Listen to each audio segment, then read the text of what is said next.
So guys, yesterday galing kami sa not Crazyville.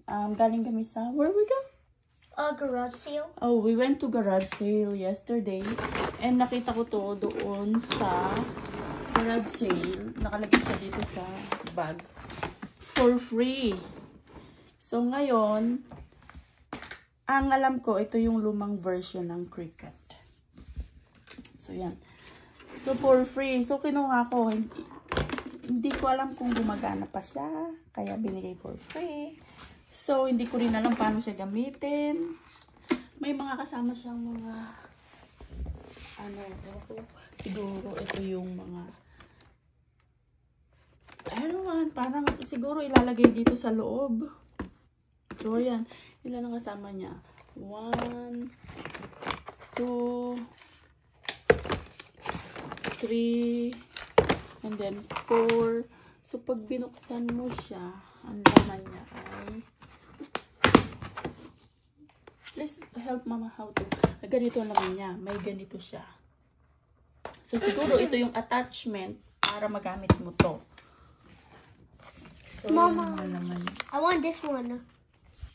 So, hindi ko rin alam kung paano, okay. Okay. Mama, I want this one. Mama, I want this. So I can put my plant. Okay. Ganito. Tapos, ganyan pala siya.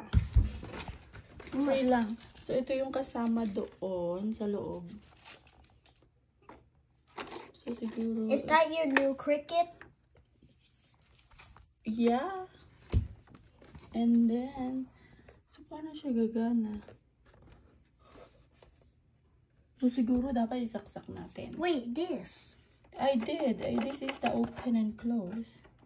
And then, mayroon siyang number. And, there's That in me. So, papanoorin ko muna sa YouTube kung paano to gamitin. Size, dial, okay, speed, pressure, nandito pa rin yung pressure, ito yung speed, at dito mo siguro to ilalagay, like ganyan. Wait, move it? How does it attach? Just like that.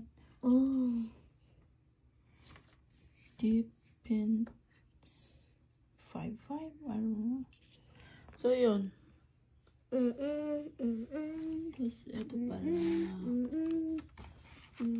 Okay, ito yung lumang version ng die-cut machine. Mama, look. You can make different things over here.